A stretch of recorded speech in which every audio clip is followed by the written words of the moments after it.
another episode of Voices of Inclusive Research Podcast, VIR.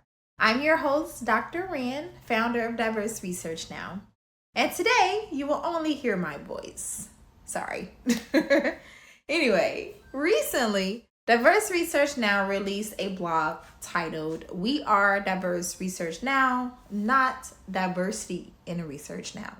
This blog was our way of sharing and clarifying our powerful mission. So bear with me while I read our blog, and we would love for you to comment if you hear something that piques your interest. Okay, here we go. When people first hear our name, Diverse Research Now, they sometimes assume we meant to say diversity in research now. But our choice was intentional and deeply meaningful.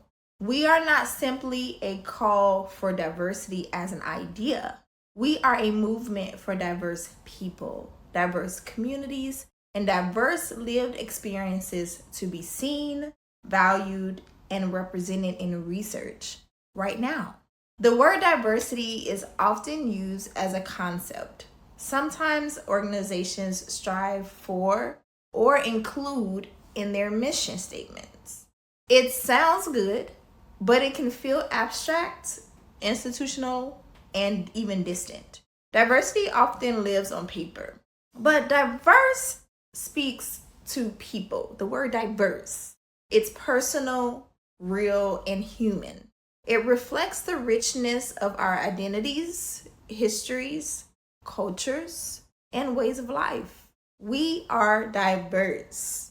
We are living examples of the communities research needs to understand and serve.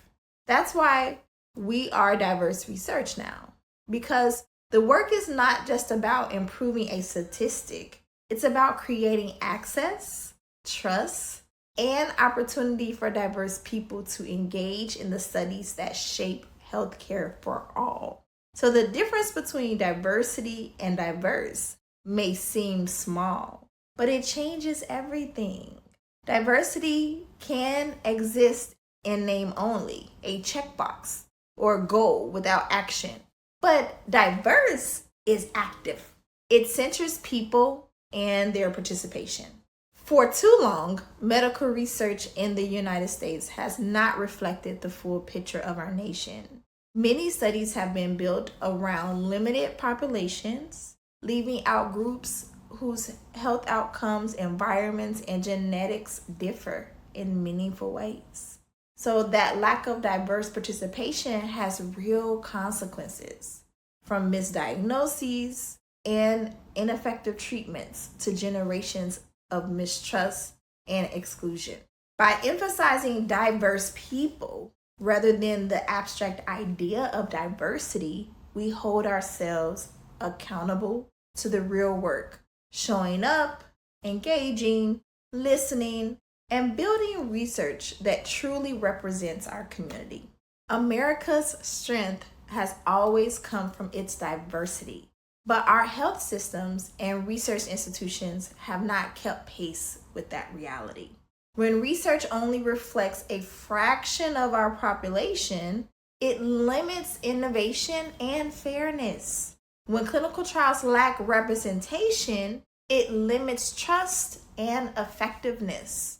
When data doesn't include everyone, it doesn't serve anyone completely. So our country cannot reach its full potential scientifically, medically, or socially without ensuring that diverse Americans are present in the conversations and studies that shape the future of healthcare. The shift from diversity to diverse is not logistic, it's moral. It's about ownership and inclusion. It says, we belong here. We deserve to be a part of the discoveries. At Diverse Research Now, we don't just talk about participation, we make it happen. Through our community partnerships, educational sessions, and advocate assistant pre-screeners, we've seen what happens when people are invited in and informed properly. In our recent lupus initiative, for example, community members showed up. Not because they were convinced by a campaign, but because they were seen. They understood that their voices and experiences matter to the science that impacts their lives. That's the power of being diverse, not just talking about diversity. Words really do shape mindsets, and mindsets shape movements. When we say diverse research now, we're making a declaration that inclusion is not a distant goal, it's a present responsibility.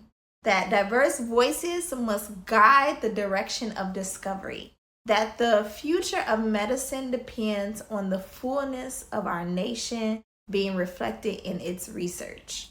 So, yes, we begin because of the lack of diversity in research, but we will continue because of the beauty, brilliance, and necessity of diverse communities.